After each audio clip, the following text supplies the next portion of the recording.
Thanks for joining us today. Like I said, we're going to talk through a few different things just to kind of get you a little more acclimated and prepared for orientation coming up. So this is the rundown, what we'll be talking about, the new to blue orientation structure, the placement test for the College of Sciences. I'll go over math, writing, and chemistry, some student success programs that we have, and then also a question and answer opportunity at the end. So if any questions are bubbling up throughout, feel free to put those questions in the chat and I will answer them either as we go along if I see them or at the end as well. So let's get it going. So if you haven't yet, I know a couple more people just joined us. I'm going to have you go ahead and fill out that check-in attendance form. It might require you to log in with your ODU email address potentially if you're having a hard time getting into it, but I'll give y'all a second to do that. And the link is in the chat too.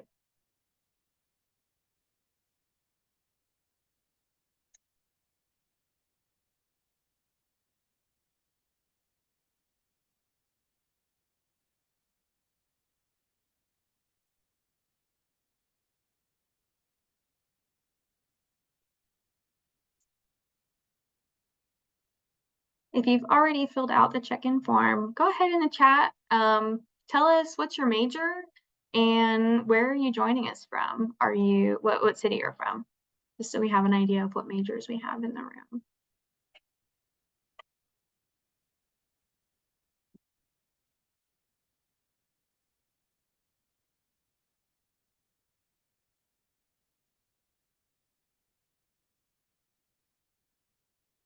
Biochemistry from Richmond, Virginia. Awesome.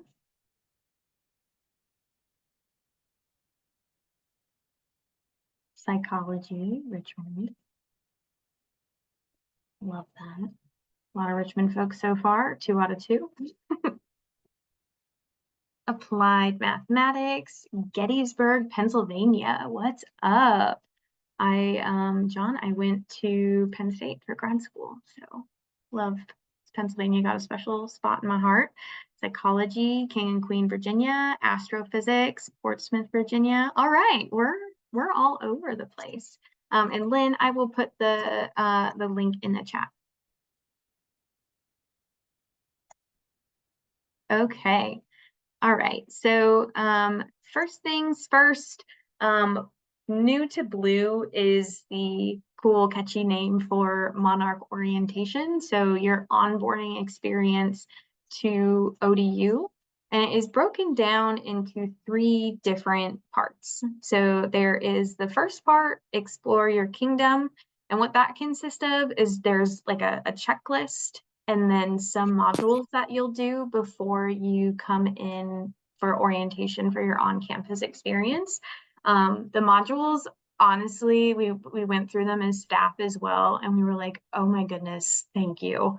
So this is our first year with the modules, and it has just so much great information that honestly, it answers a lot of the questions that we find we spend our time talking about during orientation. So it's a wealth of information. It's worth your time.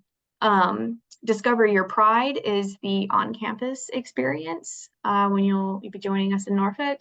And then Rule Your Dominion is pretty much from the day after your on-campus orientation to when this starts. Someone might be off mute. Let me see you.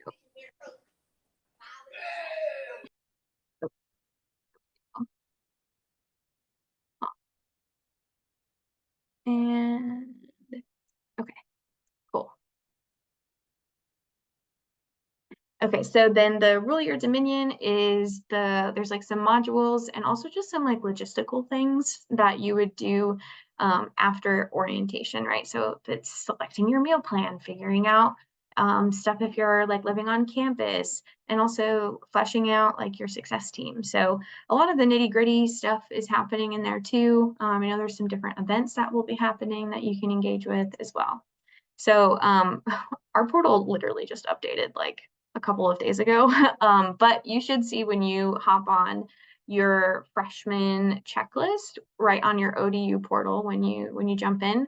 And this checklist is the same for all incoming freshmen. Obviously, though, everybody has the different majors, and so there might be different requirements that you definitely like have to do when it's maybe says optional, like it might be required based on your major. So that's partially why we're doing the kickstarts as well, is so that you know what it is that you have to do for your program in the College of Sciences. And then I also just put a little arrow here to show you where it is that you would access those pre like orientation modules for the new student experience. And then for actually signing up for your Discover Your Pride registration, I'm pretty sure everybody in this Zoom has signed up for an on-campus orientation. If you haven't yet, this is what it looks like. You can pretty much just type in ODU Discover Your Pride, and it'll come up with the registration page. And then this is what the like beginning of the modules look like. You'll get the invitation to your ODU email address, which actually I've gotten quite a few questions about, like, how do I access my ODU email? Click right there where it says Outlook. Some folks are kind of initially jumping to Gmail, I think, but it should be through Outlook. But that'll be where you get the invitation for the new student experience modules. Okay, so placement test. In the College of Sciences, some of those placement tests on your checklist that may say like optional, we need more of them than some other colleges do. So why do these placement tests matter? They give you access to the courses that you need in your major. So some classes require you to be in a math class at the same time, or place into a math class or an English class. So without them, you might not be able to do a class in your major your first semester, which isn't the end of the world, but if we could get you in a major related class, we would prefer that. So that's why we kind of put emphasis on these placement tests, is so when you come and it's time to register for your classes, you can actually get in the ones that you're probably wanting to do. What ones are there? There are 3 of them. So the first one is ALEX. It's the math placement. This one's kind of the bigger one, the heavier hitter, because it has the most time commitment with it. So it can be somewhere between 3 hours to 10 hours. It kind of just depends by each student. This is not something that you like sit and do a one test that's 10 hours. A student like asked me that. I'm like, oh my gosh, the way I've been phrasing that, like it kind of sounds like it. But it would be across like multiple days that you would do it. There would be modules, and then there would be a post assessment. So that is really kind of the big one. And we definitely want you to try and do that before you come for orientation, because a lot of the major related classes kind of hinge on that. The second one is the Writing Success Placement Tool. That one takes about an hour or so. I think it's like 50 minutes to 60 minutes. And then there is the Chemistry Placement Exam. And that one also takes about an hour or so. And I'll walk through each of those with a little bit more specificity on like who needs to do what. So which ones do you need for your major? You would need all of them, unless you are a psychology major, applied mathematics and statistics, or a computer science major. For those 3, the chemistry placement would be optional, where you have a choice to be able to do a chemistry class, in which case I would say do the chem placement, but it's not like a specific requirement in your curriculum. So first one is ALEX math placement. This is the big one, like I said, somewhere between 3 to 10 hours, and this like definitely before the fall, ideally before you come for orientation. as you might imagine, squeezing in an extra like 3 to 10 hours of a placement test while you're also doing like a full-time course load would be kind of a lot in the fall semester. So that's why we're saying like do it this summer, get it done, just knock it out, and then you don't have to worry about it. So the first part is an unproctored pre-assessment. So that is really just to give us an idea of like, where are you at with math, right? Like, I know when I was in high school, my math teacher was the football coach, and I think he was more interested in being the football coach than being a math teacher. And so where I was at with math, even though I may have been taking pre-calc, was not where folks in other districts were with pre-calc. So we're trying to get a read of like, where's your math comfort level? What concepts and skills do you have down pat pretty well? And which ones do we need to maybe brush off on so that we make sure the class that you're starting with in math is where you should be and we're not overshooting or undershooting for you, if that makes sense. From the pre-assessment, if you are happy with your score, which it'll tell you which math class that you would go into based on the pre-assessment, you can then immediately schedule the proctored post-assessment if you want. If you're happy with it, you're like, yep, I'm in Calc 1, sounds like a plan to me, love that. Then you can schedule the proctored post-assessment. That is done through our testing center, and you would schedule that in advance. You can do the proctored post-assessment in person or virtually, but you do need a couple days notice just so they have the proctors on hand. Now for your score on the pre-assessment, if you're not happy with it, then I would definitely recommend doing modules. So these are like adaptive learning modules that is looking at your pre-assessment. What are the areas you were kind of hit and miss on? And then it'll give you content based around those topics. So that way it helps sharpen your skills, brush off the cobwebs to then be able to test higher on the proctored post-assessment. So this would happen before the fall. If you go through the ALEKS process and you're like, okay, I am still not after the modules hitting that magic number to be able to place into the math class, what we would recommend doing then is a Math 100 class in the fall semester. This is an introductory math class and would be for ALEKS scores that are under 23. So why we say don't just initially go for this, like give ALEKS math placement like a shot, is because this one does have credit connected to it, which means there's dollar bills connected to it. And so if we can save you some money, we would like to do that. And then who doesn't need to do this? If you are happy with your placement from other like pre-college experiences, or if you have incoming credit from some kind, so either AP, IB, dual enrollment, CLEB, that kind of thing. And I will show you what those scores would be for like the pre-college experiences. And this is kind of a lot of information, so I'll give you the general lowdown of it. Minimum math that you'd be looking for is this Math 103 college algebra with supplemental instruction. Magic number is a 23 on the ALEKS, or if you have a high school cumulative GPA of a 3.4, you could also place into college algebra without doing the ALEKS. Other than that, the algebra without the supplemental instruction, the magic number we're looking for in the SAT would be 540, and then the ACT would be a 22, ALEKS a 33. You can kind of see how these kind of, they creep up the higher that you go with math. This is a lot of information. I am not expecting you to really even synthesize all of this in this moment.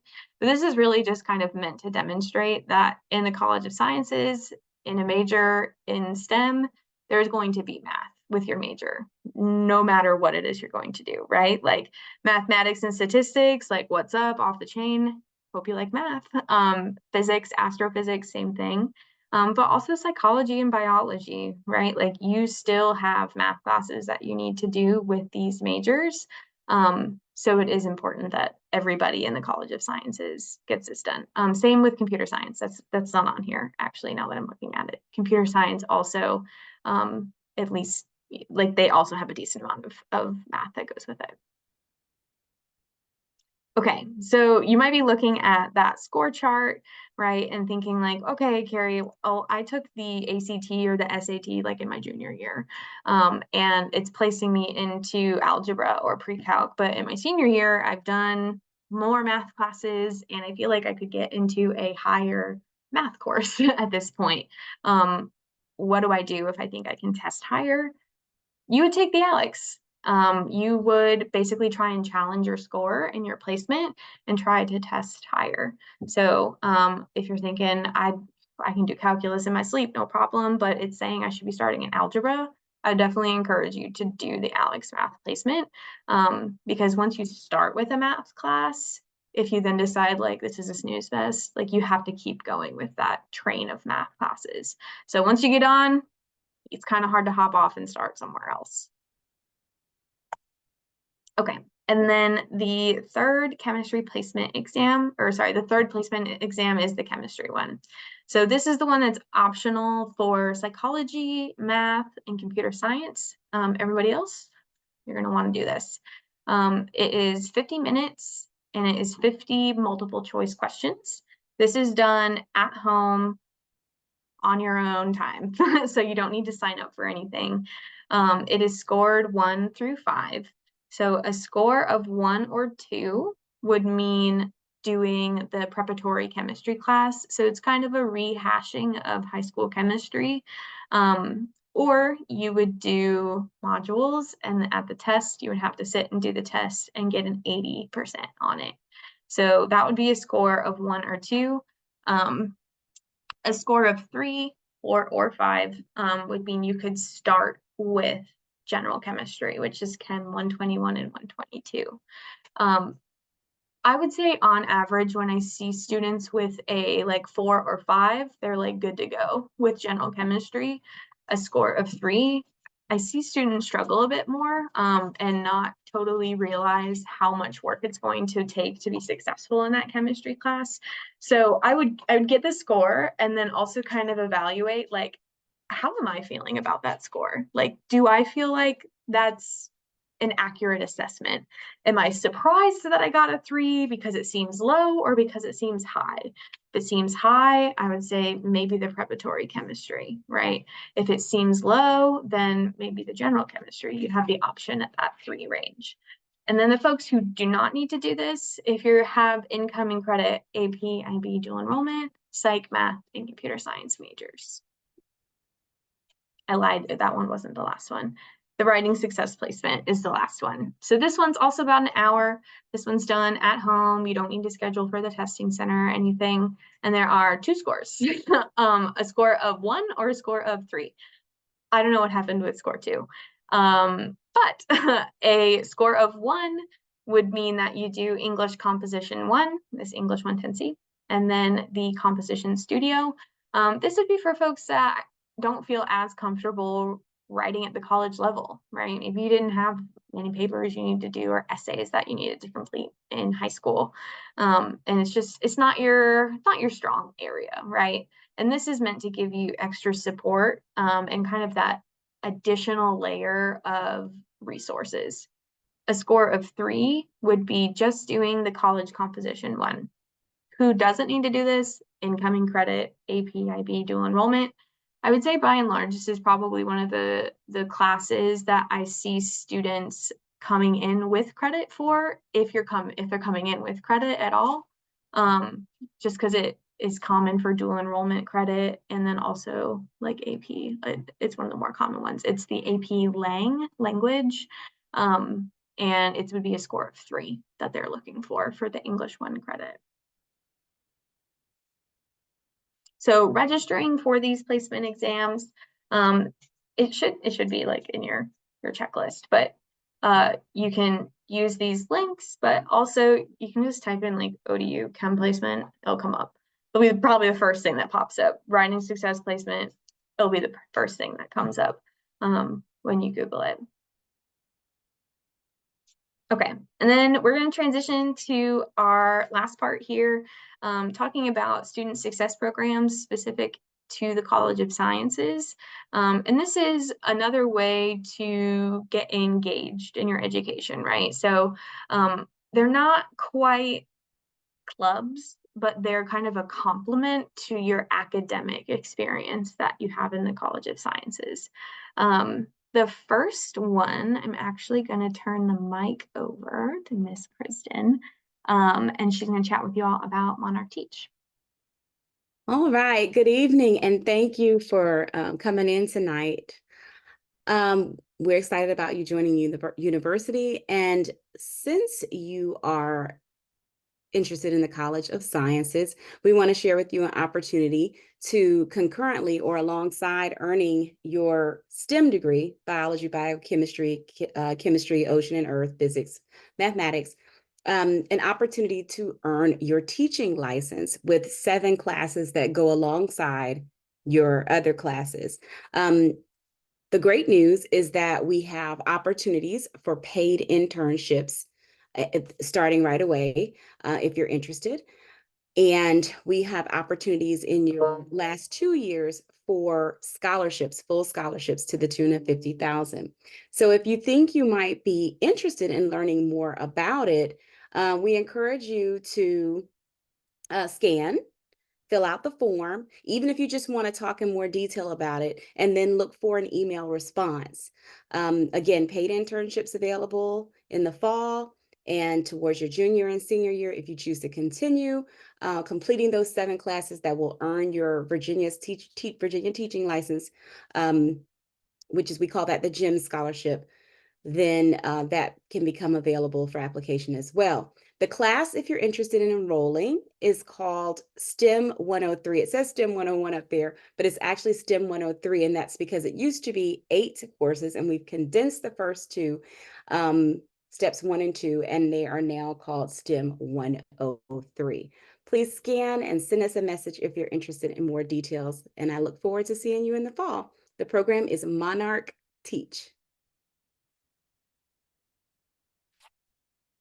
Thank you, Carrie, and nice meeting everybody. Yeah, you're so welcome. All of my students with in the Monarch Teach program, they graduate with job offers, which is pretty great. And I know often like students find their way to majoring in the sciences because they had a teacher in high school that was really awesome, right? And really passionate about the thing they're learning about. So their passion kind of lives on through them. One of the other student success programs is the Pre-Health Advisory Committee. So if anybody is considering really anything kind of like medical related that requires a like graduate degree beyond your bachelor's degree, that would be medical school, dental school, optometry, pharmacy, vet, physician's associate. I mean, we've also worked with folks with like surgical assisting. So anything really like master's or PhD or MD, doc level would be covered and encapsulated under the Pre-Health Advisory Committee. The things that they do is assistance with the application process into those competitive programs. The application process is a bit more involved than applying for undergrad. So to have someone to help along the way, give you feedback, do mock interviews, look at your personal statement, it's really helpful. There's also, and like what the QR code is, and then the link below that if you need the link, is joining the listserv. So we'll send out different like speakers that are coming up, or different volunteer opportunities, job opportunities that are coming, and different people coming to campus, different conferences that might be going on for you to be able to get involved in and get information about. Okay. Last student success program I wanted to talk with y'all about is the Impact Learning Communities. So Impact Learning Communities, I feel like a lot of institutions have learning communities, but often they're living learning communities, so that you have to like live in a specific residence hall on a specific floor, and you take classes with the people that you also live with, right? Impact learning communities, ODU does have living learning communities. Let me be clear. But impact learning communities are a little bit different in that you do not have to be a like residential student living in a dorm on campus. In this, you take 2 to 3 classes together with the same 20 students, and you get to, learn more specifically about what careers you're interested in, connect with folks that have similar interests, right? And then different enrichment activities. So not connected to your housing, and then the classes that are associated with the learning communities are required for your major in that program. So it's not like take these 3 classes and then you don't actually need them for anything. We are firm believers in maximizing your time and energy resources and financial resources, let's be real. So there are a handful of different learning communities, and I wanted to talk with you guys about each of them. So there is a pre-med learning community. This is for folks that are like medical school or bust. I want to be a physician. And the classes that go along with this, there is biology lecture, biology lab, psychology, and then a UNIV 101 course. That UNIV 101 class is taught by our pre-health director. So you get to know him. And then that's where we do different enrichment activities, some of the like peek behind the curtain of, okay, I know getting into med school is hard, but like, what does it actually take to get there? And what should you be thinking about doing, summer of your freshman year, in your sophomore year to prepare for that. You'll see that these classes do have specific days and times that that are connected with it. So if you're like, yeah, I want to do a learning community, these classes will be what you have to do for your schedule. We were intentional about the like sections that we picked, doing the ones with the nicer times. So like the alternative to the Monday, Wednesday, Friday, 10 to 10:50 is like Tuesday, Thursday at 8 a.m. So we're like, let's do the 10 a.m. one. So we're choosing the lesser of two evils there. And then this one is the exploratory health and helping. So this is the other folks that would be pre-health, but are not necessarily interested in med school. So that could be dental, optometry, physician's associate, pharmacy, vet school, surgical assisting. That would be on this list. So this also has psychology. There is a Health 120G class and then UNIV 101. And I'll actually be teaching that UNIV 101 class. And then the next one is psychology. This would be for folks interested in clinical psychology, health psychology, industrial organizational psychology, and human factors psychology. And if you're like, I only know what a couple of those things are, what a great opportunity to learn more, right? About these different flavors and like subfields within the field of psychology. And the classes associated with it, obviously, the psych course. There is a literature class and then UNIV 101. It is an optional opportunity. So it's not something you have to do, but the days and the times, again, like I said, are mandatory. It can be tricky if you're a student athlete to navigate around like practice and lift times. So just keep that in mind. And then some of the classes really specifically like the biology course with the pre-med learning community does have a prerequisite that goes with it, which is math.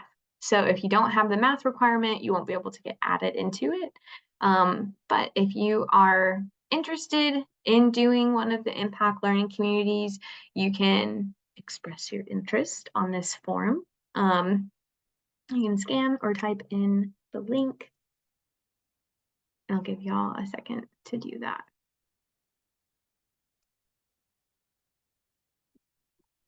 I'll look at any questions if anything's come in. Oh, I took pre-calc dual enrollment just to make sure I don't have to take the chem placement.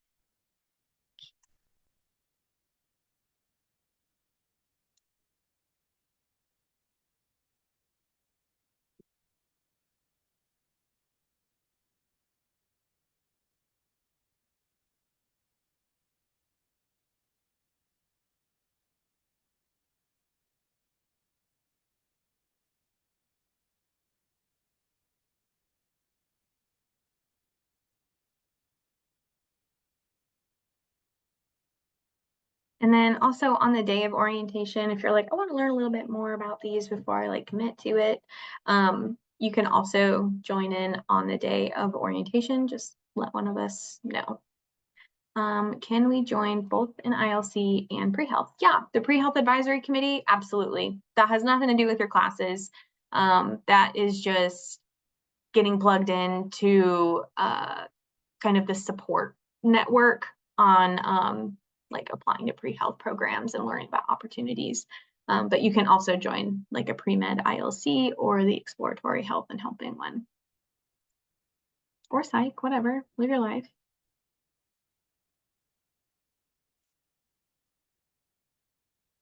Okay, right on. So I'm gonna wrap things up. One little plug. It's super important to check your ODU email and read through your emails, especially the ones that are being sent from our office. Listen, I know like everybody's probably going to say that about their office, but we don't send out emails for our own health. We contact you when we're like, there's something that needs to be done. Or here's a cool opportunity, or here's a scholarship opportunity, right? So I would say prioritize those COS advising emails because there's usually an action item or a step we need you to take. And then if anybody has questions, I know Kiani had a question about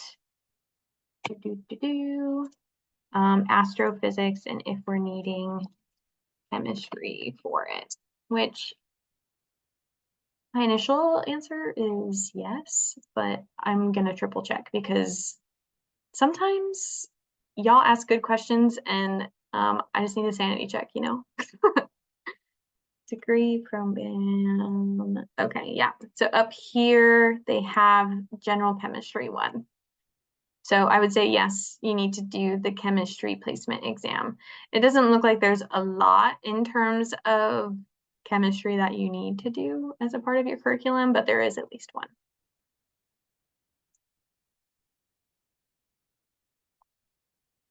Is there any material to study for the chem placement exam? I believe you could get access to the modules before doing the chem placement. And I usually recommend doing it like, you guys probably recently graduated or even if you didn't recently graduate, right now is probably the closest you'll be to taking your last chemistry class and the likelihood of you doing as best as possible on it. Yeah. Okay, question about IB credits. Some of the placement tests are due before orientation, but I don't get my scores until July. How can I do that? That is a great question. That happens with our first handful of orientation groups. I would say, okay, which IB is it that you have taken?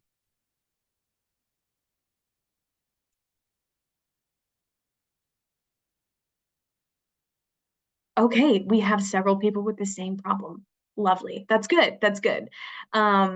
I have sufficient AP credit for both math and English, but they aren't being sent from the College Board until June 20th. But my orientation is the 18th. Do I take the placement exams now, or just I like explain that to my advisor at orientation? Yeah, yeah, math and English, math and okay. It seems kind of like the common the trend.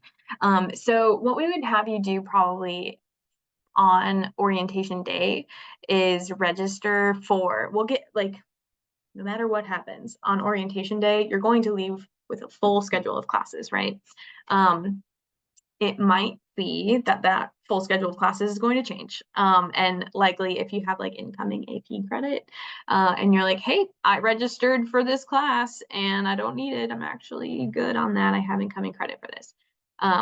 You'll meet all of the advisors at orientation and you'll basically just email your advisor or email COS advising and say, hey, I have AP credit. I got a 11D million on it, and I'll have credit coming in. Can you help me figure out how I need to adjust my schedule? You will probably leave that day with us telling you like, hey, once your English comes in, you're gonna drop this music class and you're going to switch it with this English class.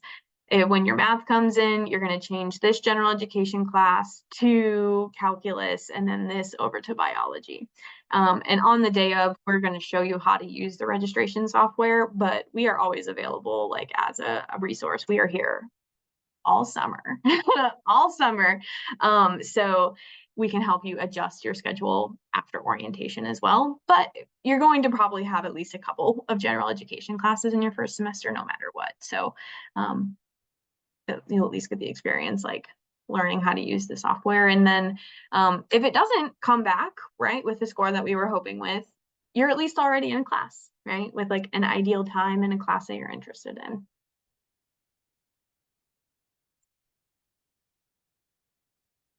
Any other questions?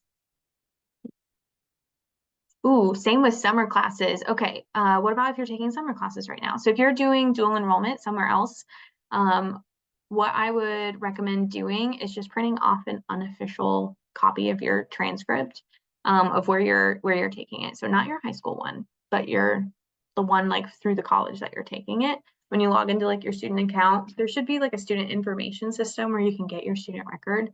And essentially, as long as we see that you're enrolled in the prerequisite, well, that's what we'll check is like, okay, you're an English 1. Then on that day, we can give you an override into English 2. And then ta-da, even if they aren't done with it. Yeah. So as long as you're enrolled in it, and if we basically don't get the C come over, you need a grade of C or higher for the credit to come over. If you don't get the C, then you'll be removed from the class. But yeah, there's kind of a funky overlap, even with like our own students, right? If they're like, I'm going back to Gettysburg, for the summer, I'm going to take a class at the community college, ODU system isn't connected to them.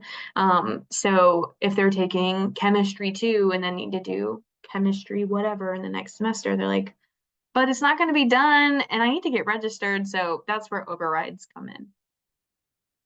TCC transfers nicely. Yes, it does. When going to orientation, would it be helpful to bring an unofficial transcript from my dual enrollment class to prove that I can sign up for a class? Yeah. And if you didn't have it, what we would do is just ask you to log in to it on the computer there.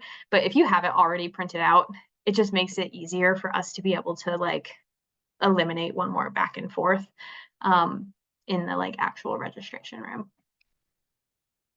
If I took a physical geology prerequisite for a historical geology class for dual enrollment, but I didn't do historical geology, would I have to take another 2 science classes or take the historical class at ODU, even if it doesn't relate to my major?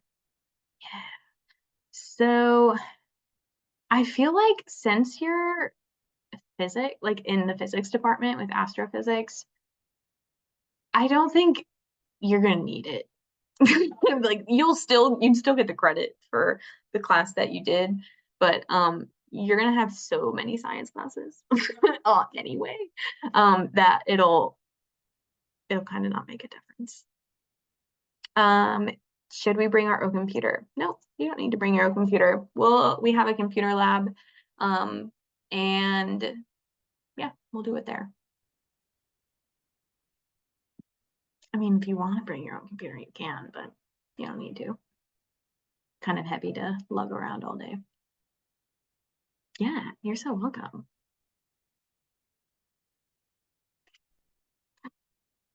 Any other questions?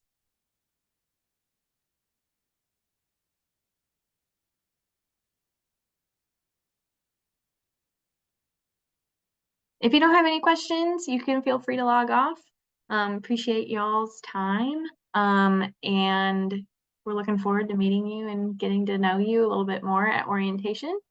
Oh, another question. Do I have to bring anything to orientation? Yourself, some enthusiasm, willingness maybe to participate in some icebreakers, pen and paper to take some notes. Yeah, nothing crazy. Because I took college composition in my early college program in high school and I finished with a 3.45 GPA, do I still need to take the writing assessment? Was the college composition class a dual enrollment class? Like, it was like, was your high school partnered with like a school?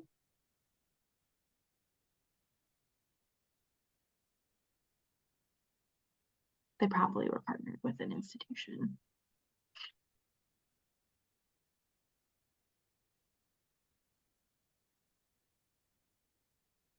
Oh, it was for college credit with Virginia Peninsula Community College. Yeah, that's great.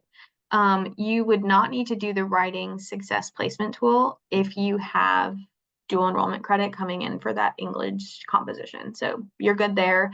I just make sure that your VPCC transcript is sent to ODU.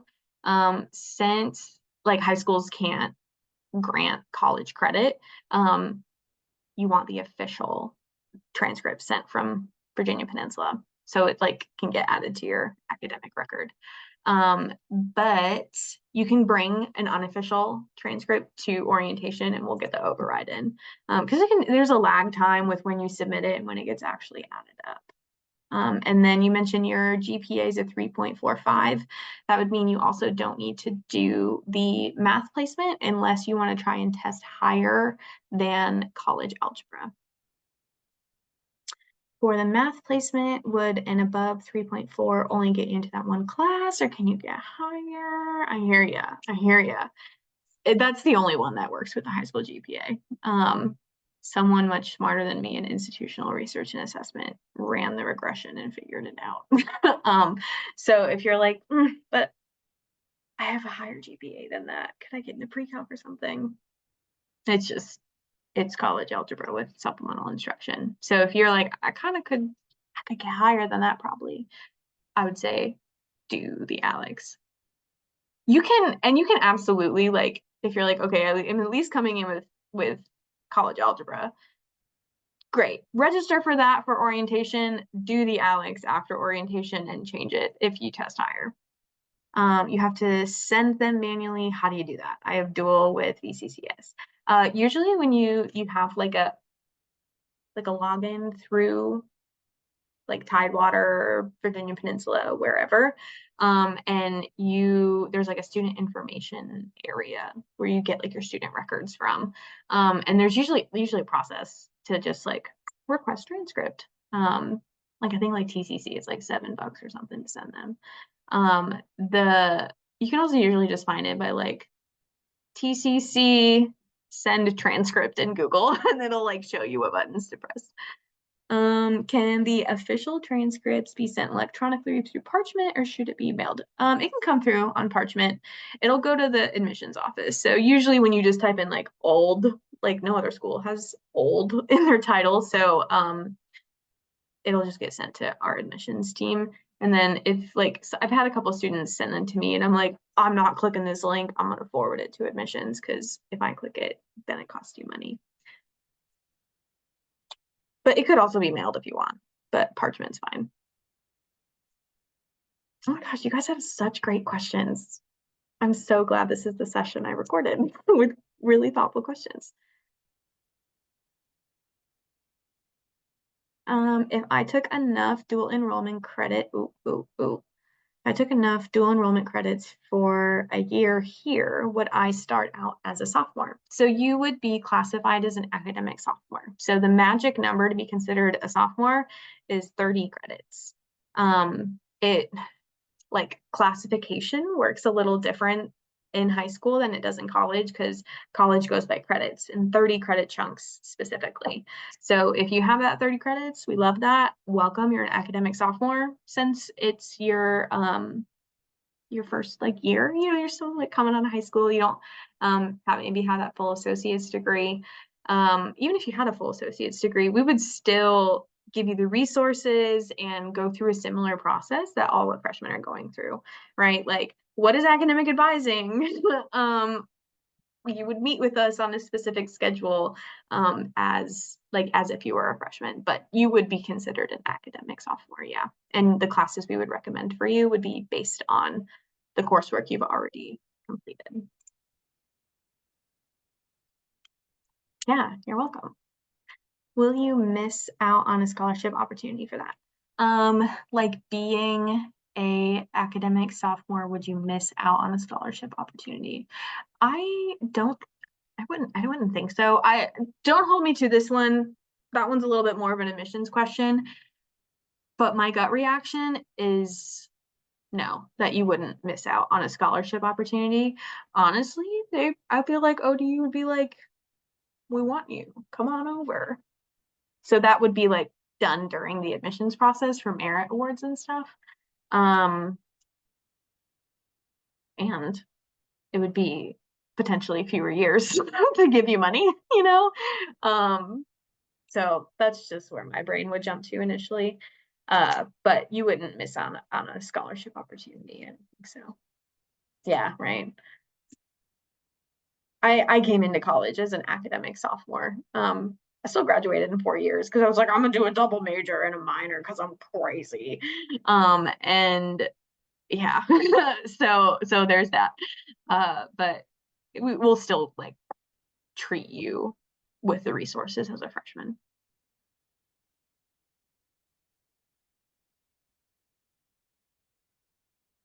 Great. Yeah, you're welcome. Any other questions folks might have?